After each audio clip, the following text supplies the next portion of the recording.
Hello YouTube world, welcome back to the workshop. Project I want to do for you this week is this massive hawthorn root. As you can see, it's quite a size, quite a big old chunk of wood. I've taken a chainsaw to part of it, I'm taking some of the biggest pieces off there, but there's still quite a bit of wood left on there. A few of these bits and pieces need to come off. The story behind this, I was at my wife about 4 months ago, driving along. All of a sudden she said, "Quick Steve, turn around." She said there was something in the side of the road, and when I turned around, when it was safe to do so, obviously, went back, had a look, and somebody had been fly tipping and chucked a load of wood in a track entrance to a field. Most of it was some sort of conifer or leander, was no good to anybody. But in amongst it was this big hawthorn root, which I went back with her car and picked up, which is quite ironic really, because my wife's always telling me that I've got too much wood in the garden, and yet here she is encouraging me to bring home even more. What I want to do with this is I'm going to turn it into some sort of vase, and I'm not sure until I start turning it away how much actual wood we've got around here, because I'm either going to turn it, I either want to turn it so that that will be like the bowl of the vase, it'll come up there, it'll flare at the very top for the lid of, or if there's not much wood there, what I'll do is I will turn it that way up so that this will be like the top of the vase. That will be the base, and then it'll flare out, so it'll be quite a wide. So really, until I start turning it, I'm not really sure how much wood there is actually on the top of there, or what it will look like. So as you see, I've got that set up between centres. I've got a 4-pronged spur in one end, I've got my revolving centre in the other. See, I've gone to the overhead shot. That should give you a better view. So this is the first thing I need to do, is turn these pieces away there.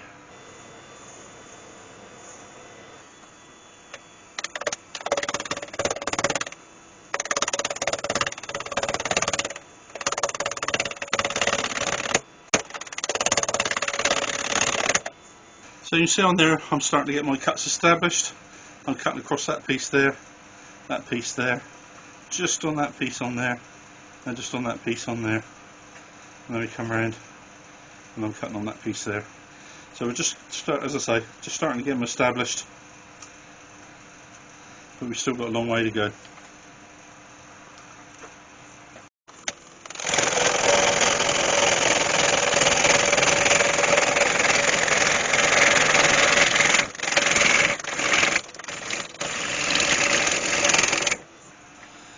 And next time I'm going down to Builders Merchants and I'm going to buy myself a bulb blank.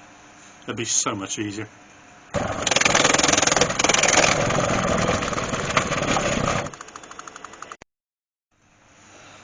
As you can see, I'm slowly getting there. Starting to turn some of this away. Up to there.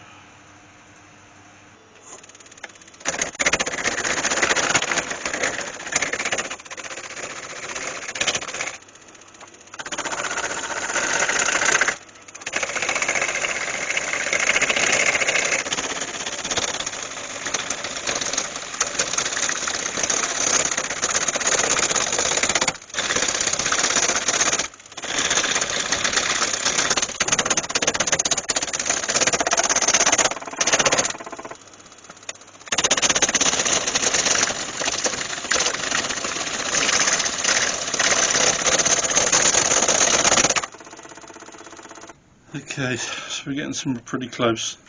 I've got a nasty feeling once I've started turning this down, I'm not going to have a lot of wood left on this. So I think I might end up with a hollow form full of holes. Now originally what I wanted to do is turn that part as a bowl of the vase, stem, and then up here I was going to have the flare top. Now because of this, and there, you can see that's quite a deep, I don't know what you call that, inclusion, crevice, hole in there, and if I turned that, by the time I turned that away to there, that would be an incredibly small neck on there, which would look out of place. So what I think I'm going to do is I'm going to turn that away from there, where that one starts in there. I'm going to turn that away and put another, like a lid on there, like a neck with a flared top, and then hollow this. And what I'm going to do is leave this with all these holes and things, and they will actually come through. So when that's hollowed, you'll see all these bits coming through as holes, which I think will actually look quite nice. And if it doesn't, I believe Hawthorn burns very well on the fire. There we go. So I'm going to cut that down, put a tenon on that side, then cut it off, and then move it all up.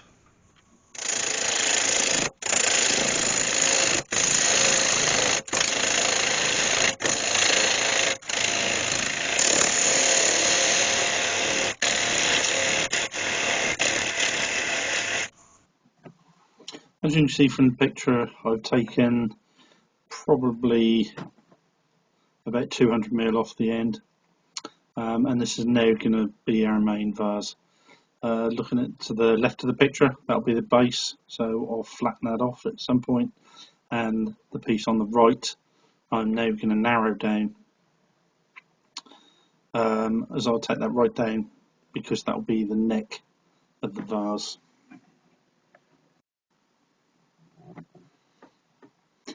I am actually using a roughing gouge here to take this wood away, and you can see from the size of the chips coming off why it's aptly named, because it will rip away a lot of wood very quickly. It's okay to use a roughing gouge on this because technically this is spindle work, because I'm running parallel with the grain as opposed to running across the grain. You should never run across the grain with a roughing gouge.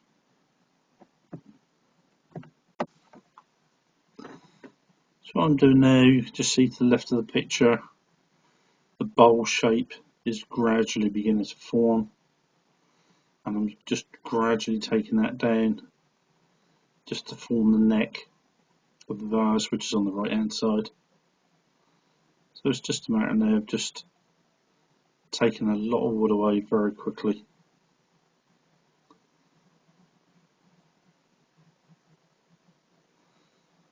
And you can see by that the size of the cuts that that gouge will take.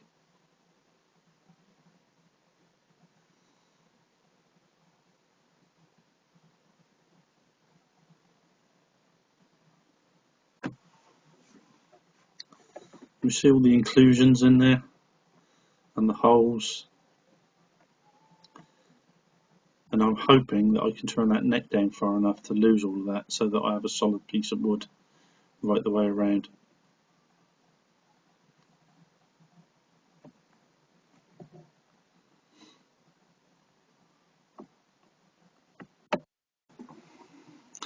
And what I've done now is I've reversed the piece in the chuck. I've fitted a slightly smaller pair of jewels, and what I want to do now is just turn that neck down, lose some of those inclusions if I can, especially around the neck, and then form the shape of the bowl.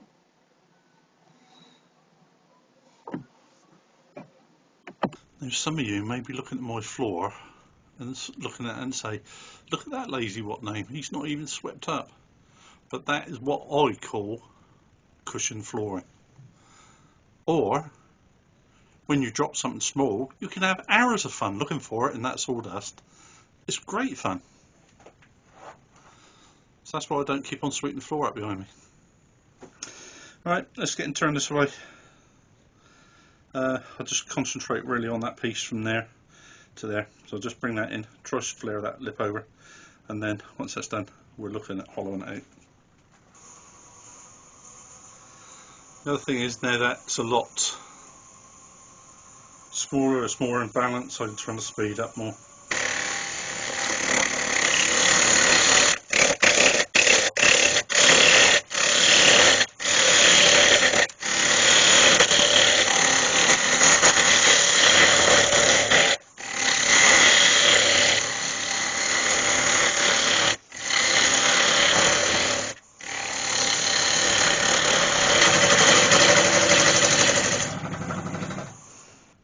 Okay, so now you can start to see the general shape. So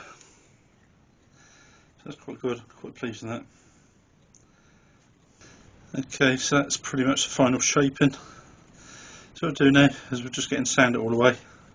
Not sand it all the way, sand it down. And when I turn it out, all these pieces are going to be holes just going straight through into the bowl. So I've sanded that all down. It's come out quite nice, a nice grain pattern in there. And this is always particularly nice when you get these root balls. You get this because you get grain going in all different directions. A lot of that I had to sand by hand. It's a shame that's all split away there. I might. Can you pick that up on the camera? There, it's all split away. I'll probably have to get in there with the Dremel when it's all finished and clean that up, because a lot of that where it's split there. If that doesn't come off, I'll have to come in there and clean all that off with the Dremel as well.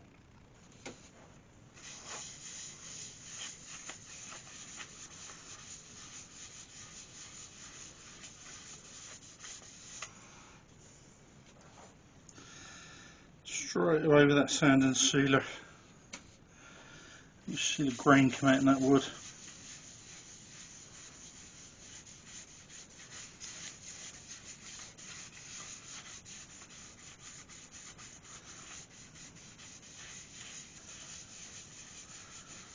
And because I had to sand it all by hand, I'm not going to be able to buff this.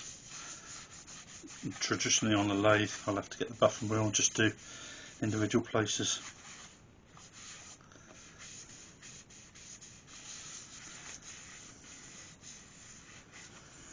It's really nice with that's all lovely soft edge on there.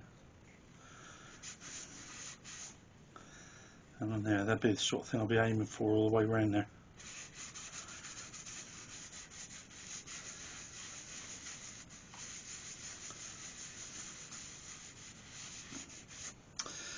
Some of these smaller bark inclusions through there, things like that, all around the way around there.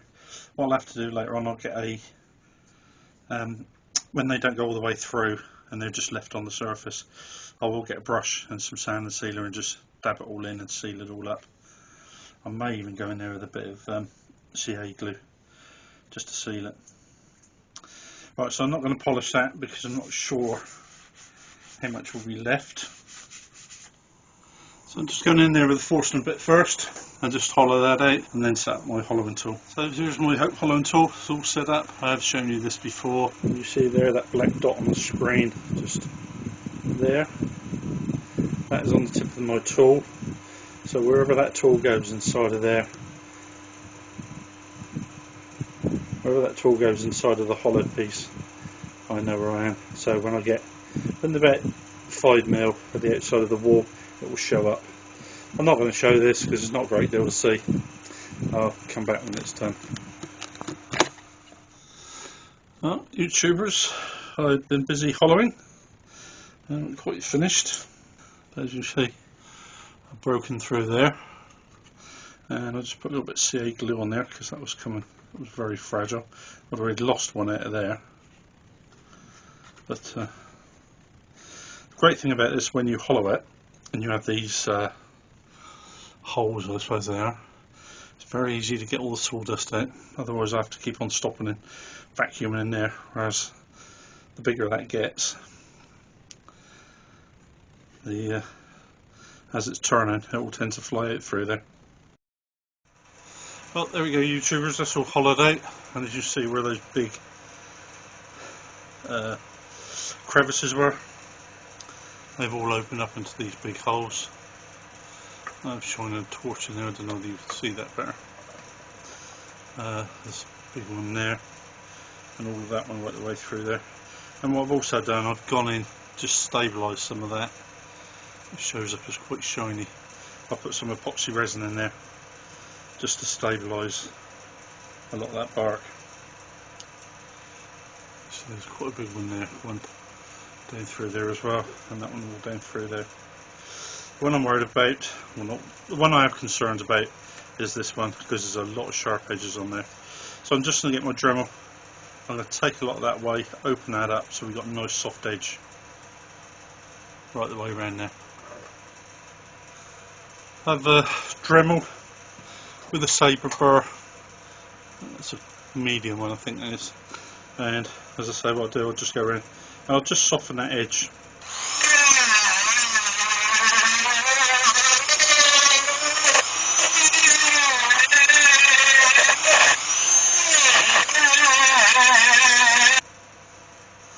So I've gone in and sanded that all down again. I think what I'm going to do is get a blowtorch and just darken that all in there. Just give that a little bit of character in there.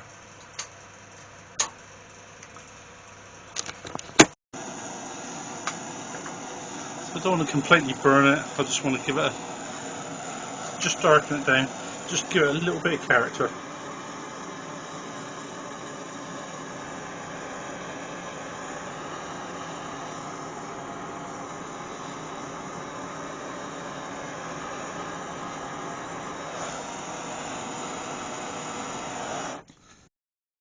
Again, I'm just going to go in with the Dremel. I've just got a soft brush on there, just take some of that darkness off.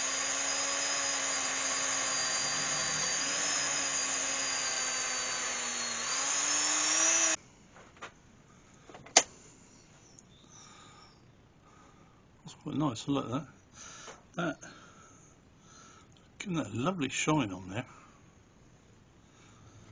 So put on the sand and sealer and all the pieces on there. I need to get it in all of the crevices and on that, all that bark. So I'm going to just do that with a brush. Unfortunately, I haven't got any spray sand and sealer. You can get it on a can, and that would be ideal for spraying in there. But as I haven't got any, I've got to do it by hand. So that's its first coat of lacquer.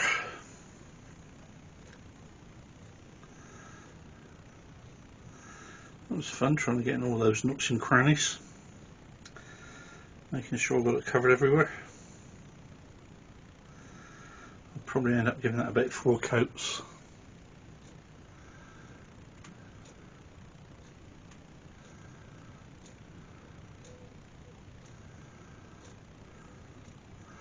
It's come up particularly nice where I burnt that. Right, we'll leave that to dry. We'll probably leave that overnight. Well, there we go, YouTube world. It's all finished. I was giving it 3 coats of lacquer, giving it quite a nice shiny finish. It's about the only thing I could have put on there as a finish, really, because it's so to get in there, and the Danish oil I suppose I could have used. But I think that lacquer has given it quite a nice finish. So what's left for me to do now is just part it off. So I've got the waste wood left in the chuck. So just part it off and then sand the bottom up, and that's it finished. So here we have root ball, Hawthorn, slightly burnt edges on that one piece there, turned into quite a nice decorative vase. And I have to say, collected at my wife's insistence. So all in all, nice piece.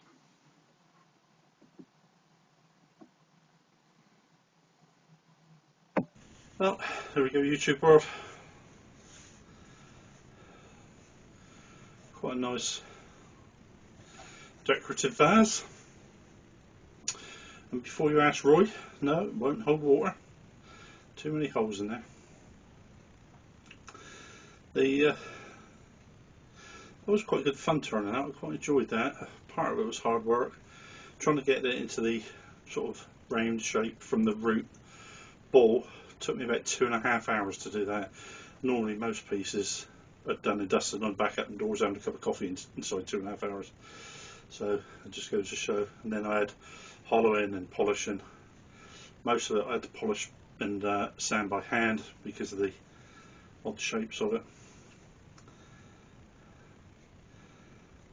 The only really disappointing thing about it, it's not great finished inside, because a lot of this it's like that piece there.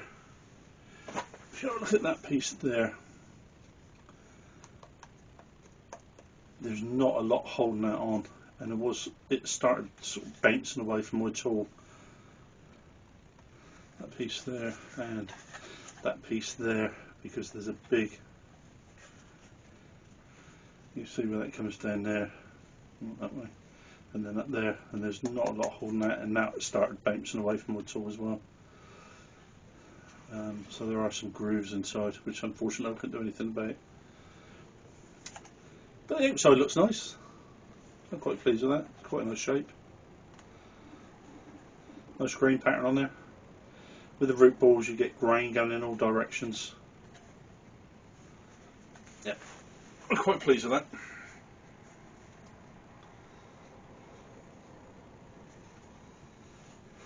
Something different anyway. So there we go, YouTube world. As always, I've been Steve Howe, and any day I get to do something like that in my workshop, that's certainly a great day for me. Thank you very much for watching. Goodbye.